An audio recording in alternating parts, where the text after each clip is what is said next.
മുട്ട് മാറ്റി കഴിഞ്ഞു, എൻ്റെ ജീവിതം തൊലഞ്ഞു. അങ്ങനെയുള്ള ഒരുപാട് മുറിവൈദ്യന്മാരും അതേപോലെ തന്നെ സമൂഹത്തിൽ ഈ ഒരു സംഗതി വരുന്ന സമയത്ത് അവരെ ആശ്വസിപ്പിക്കുന്നതിന് പരം അവരെ പേടിപ്പിച്ച് ഈ പറഞ്ഞ പോലെ ഒരു TKR എന്നുള്ളത് വലിയൊരു എന്തോ അത് കഴിഞ്ഞാൽ അവൻ്റെ ജീവിതം അവസാനിച്ചു എന്ന് പറഞ്ഞു. അതിനുള്ള വലിയൊരു ഉദാഹരണമാണ് ഞാൻ. മൊത്തം മുട്ട് മാറ്റി വെക്കുക എന്ന് പറയുമ്പോൾ സത്യം പറഞ്ഞാൽ കേൾക്കുമ്പോൾ ഒരു ഞെട്ടൽ വരില്ലേ? ആകെ 3 കമ്പോണൻറ്റുകൾ, വളരെ സിമ്പിളായ 3 ഓപ്ഷൻസ്. ഇതാണ് മുട്ട് ടോട്ടൽ നീ റീപ്ലേസ്മെൻറ്റ് എന്ന് പറയുന്ന ഒരു സംഭവത്തിൻ്റെ കമ്പോണൻറ്റ്.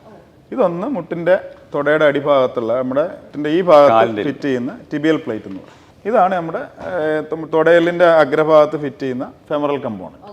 ഓക്കെ, ഇത് രണ്ടും കൂടെ കണക്ട് ചെയ്യുന്നൊരു ഹൈ ഇൻറ്റൻസിറ്റി വേറെ വരുന്ന ഒരു സാധനമാണ്. ഇതാണ് എൻ്റെ ജോയിൻറ്റിൻ്റെ കമ്പോണൻറ്റ്. ഇതാണ് എൻ്റെ സ്മൂത്ത് സർഫസ്. ഇപ്പോൾ ഇതിനകത്തോട്ട് ഇത് നമ്മൾ ലോക്ക് ചെയ്ത് കഴിഞ്ഞിട്ട് സർജറി കഴിയുമ്പോൾ ഇങ്ങനെയാണ് ഇത് പ്രവർത്തിക്കുക. മുട്ട് ഫുള്ള് മടങ്ങുന്നു, ഫുള്ള് നിവരുന്നു. ഈ സ്റ്റെബിലിറ്റി കൊടുക്കാൻ വേണ്ടിയാണ് ഇവിടെ ക്യാം എന്ന് പറഞ്ഞൊരു സാധനമുള്ളത്. മുട്ട് ഫിറ്റ് ചെയ്ത് കഴിഞ്ഞാൽ ഇത്രയാണ് ഉണ്ടാകുക.